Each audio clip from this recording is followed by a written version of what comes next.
Our headlines today. Angela Rayner's job hangs in the balance as the government standards advisor prepares a pivotal verdict and her lawyers deny giving tax advice.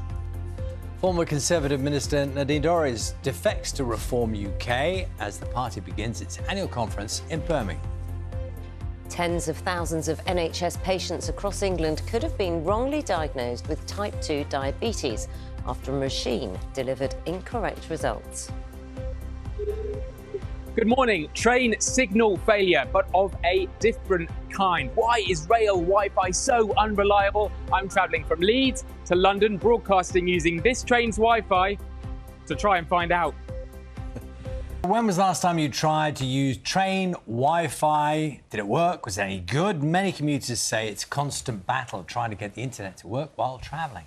I think we're going to do something a bit risky here because we in TV hate technical problems, right? And we're inviting them potentially with Peter because rail operators are now trying to find new ways to make onboard Wi-Fi better. So what do? You take a live television presenter and you put him on a train to broadcast to see if it works. Peter, good luck. Oh, look, it's frozen.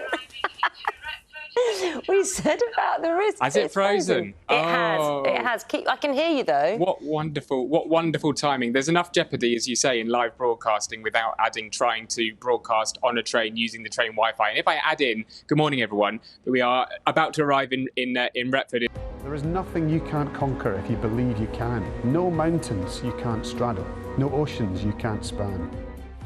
And Sir Chris Hoy will tell us about Tour de Four, a cycling challenge to change perceptions of stage 4 cancer after his own diagnosis. Let's take a look at the papers. 21 minutes past 6 is the time. The fallout from Angela Rayner's stamp duty row continues to dominate the front pages.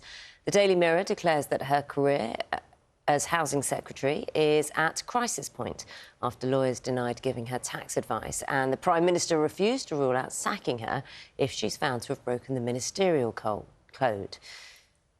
Let's have a look at the Daily Mail. Leading on the news, the former Conservative Minister Nadine Dorries has joined forces with Nigel Farage and defected to Reform UK. The Guardian reporting that Labour MPs are urging Sir Keir Starmer not to meet with Israeli President Isaac Herzog during his planned trip to London next week. Mr Herzog's visit comes at a difficult time as the UK prepares to recognise a Palestinian state. And The Independent features a photograph of the Italian fashion designer Giorgio Armani, who's died at the age of 91. Today at 1, Angela Rayner resigns from the government over her failure to pay enough stamp duty on a flat she bought. She's resigned as Deputy Prime Minister, Deputy Labour leader and Housing Secretary. It follows a ruling today that she had breached the ministerial code. In her resignation letter to the Prime Minister, she said she deeply regrets not seeking expert tax advice. Keir Starmer told her she's made the right decision to resign. A big blow for the government and a big reshuffle now underway. Well, we'll have all the latest developments on a dramatic day at Westminster, also on the programme. The death has been announced of the Duchess of Kent at the age of 92. She was best known for her long association with the Wimbledon Tennis Championships. It's now known that 3 British citizens were among those killed on the Lisbon funicular crash. Russia's President Putin warns that any Western troops in Ukraine will be legitimate targets for attack.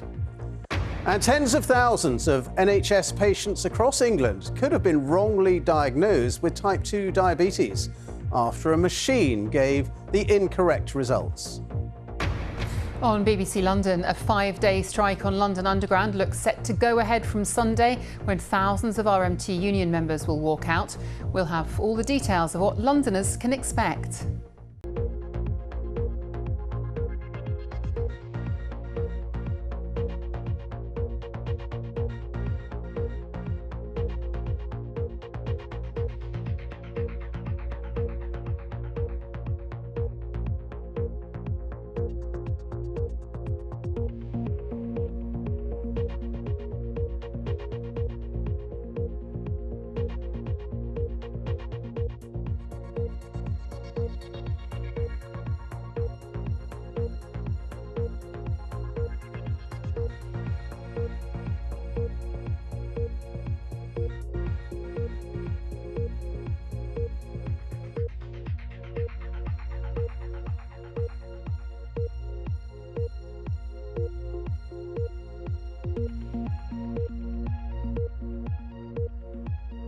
4 men have been arrested on suspicion of plotting acts of terrorism in raids carried out in Yorkshire, Derbyshire and the West Midlands.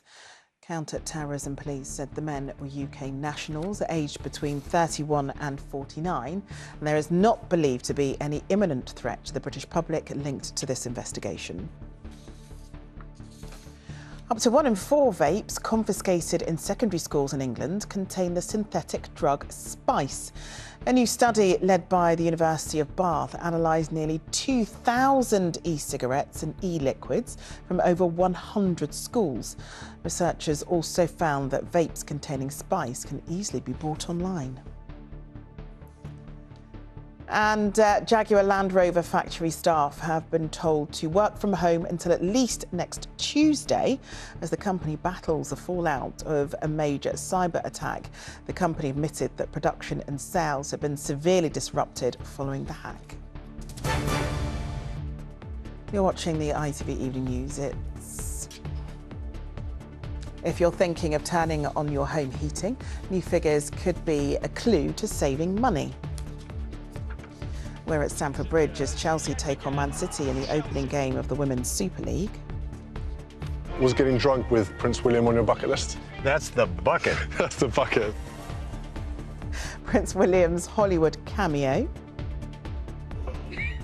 The Gen Z hack for hot weather that might raise an eyebrow or two. And we have all that summer sunshine to thank for these beautiful blooms. But do we have more sunshine coming this weekend? I'll have all the details.